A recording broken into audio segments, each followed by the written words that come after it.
غریب نواز کے نام سے مشہور صوفی بزرگ حضرت خواجہ معین الدین چشتی اجمیری رحمۃ اللہ علیہ کی زندگی اور ان کے مشہور واقعات اردو میں ذیل میں پیش کیے گئے ہیں۔ خواجہ غریب نواز کا تعارف۔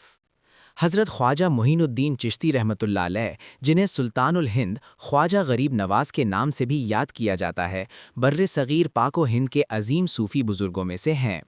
آپ 1141 عیسوی میں ایران کے شہر سیستان، جو اس وقت خراسان کے قریب سنجر کہلاتا تھا، میں پیدا ہوئے۔ آپ کا پورا نام معین الدین حسن چشتی سنجری تھا۔ آپ کا شجرہ نسب حسنی اور حسینی سادات سے ملتا ہے، یعنی آپ کا تعلق حضرت علی کرم اللہ وجہہ اور رسول اللہ صلی اللہ علیہ وسلم کے خاندان سے تھا۔ آپ کے والد سید غیاث الدین اور والدہ بی بی ماہ نور دونوں نہایت پرہیزگار اور با اثر شخصیات تھیں۔ ابتدائی زندگی اور روحانی سفر کا آغاز۔ خواجہ غریب نواز کی ابتدائی زندگی میں ہی ایک اہم موڑ آیا۔ جب آپ 15 برس کے تھے تو آپ کے والدین کا انتقال ہو گیا۔ آپ کو ورثے میں ایک باغ اور پانی کی چکی ملی، جس سے آپ اپنا گزر بسر کرتے تھے۔ ایک دن آپ اپنے باغ میں پانی دے رہے تھے کہ ایک بزرگ درویش شیخ ابراہیم قندوزی آپ کے باغ میں تشریف لائے۔ خواجہ معین الدین چشتی نے نہایت عقیدت سے ان کا استقبال کیا اور ان کی خدمت کی۔ اس بزرگ کی صحبت نے آپ کی زندگی میں انقلاب برپا کر دیا۔ آپ نے ان سے روحانی تعلیم حاصل کی اور تمام دنیاوی مال و متاع اللہ کی راہ میں لٹا کر روحانیت کا راستہ اختیار کر لیا۔ اس کے بعد آپ نے حصول علم کے لیے سمرقند اور بخارا جیسے علمی مراکز کا سفر کیا، جہاں آپ نے قرآن پاک حفظ کیا اور تفسیر، فقہ، حدیث اور دیگر علوم ظاہری میں مہارت حاصل کی۔ پھر آپ نے بغداد میں مشہور صوفی بزرگ حضرت خواجہ عثمان ہارونی رحمۃ اللہ علیہ کے ہاتھ پر بیعت کی اور ان کے مرید بن گئے۔ آپ نے کئی سال اپنے مرشد کی خدمت میں گزارے اور ان سے روحانی فیض حاصل کیا۔ ہندوستان کی طرف ہجرت اور اجمیر میں قیام۔ روایت ہے کہ ایک رات خواجہ معین الدین چشتی کو خواب میں حضور اکرم صلی اللہ علیہ وسلم کی زیارت ہوئی، جنہوں نے آپ کو ہندوستان جانے کا حکم دیا۔ اس حکم کی تعمیل میں آپ اپنے مرشد سے اجازت لے کر ہندوستان کی طرف روانہ ہوئے۔ آپ 40 ساتھیوں کے ہمراہ لاہور، ملتان اور دہلی سے ہوتے ہوئے اجمیر، موجودہ راجستھان، ہندوستان پہنچے۔ اس وقت اجمیر میں پرتھوی راج چوہان کی حکومت تھی۔ خواجہ غریب نواز نے اجمیر کو اپنی تبلیغ کا مرکز بنایا۔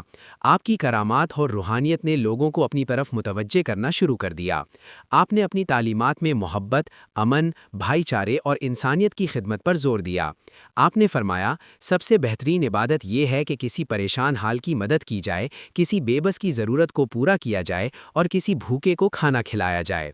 آپ کی تعلیمات کا اثر یہ ہوا کہ بڑی تعداد میں ہندو آپ کے ہاتھ پر اسلام قبول کرنے لگے۔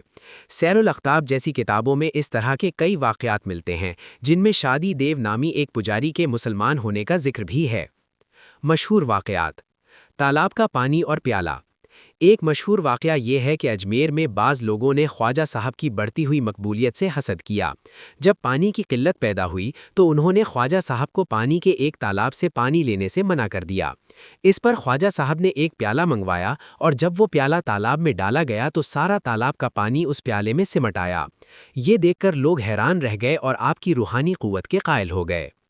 راجہ پرتھوی راج کے پجاریوں سے مکالمہ۔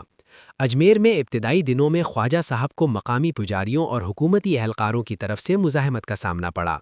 جب پرتھوی راج کے پجاریوں نے آپ کو اجمیر سے نکالنے کی کوشش کی تو آپ نے اپنی روحانی طاقت سے انہیں شکست دی۔ اس واقعے کے بعد بہت سے لوگ آپ کی طرف مائل ہوئے اور حق کو قبول کیا۔ آپ کی وفات اور درگاہ۔ خواجہ معین الدین چشتی کا وصال 6 رجب المرجب 627 ہجری 2336 عیسوی میں اجمیر شریف میں ہوا۔ آپ کا مزار مبارک وہیں واقع ہے جو آج بھی لاکھوں زائرین کے لیے مرجع خلائق ہے، جہاں ہر سال آپ کا عرس مبارک عقیدت و احترام سے منایا جاتا ہے۔ خواجہ معین الدین چشتی نے بر صغیر میں چشتیہ سلسلے کی بنیاد رکھی اور اسلام کی اشاعت میں کلیدی کردار ادا کیا۔ آپ کی تعلیمات نے یہاں کے معاشرے پر گہرا اثر ڈالا اور انسانیت کی خدمت کا عملی نمونہ پیش کیا۔ یہی وجہ ہے کہ آپ کو آج بھی غریب نواز یعنی غریبوں کے مددگار کے نام سے یاد کیا جاتا ہے۔ خواجہ معین الدین چشتی کی زندگی کے یہ واقعات نہ صرف ان کی عظمت کو ظاہر کرتے ہیں بلکہ انسانیت کے لیے محبت، رواداری اور خدمت کے پیغام کو بھی اجاگر کرتے ہیں۔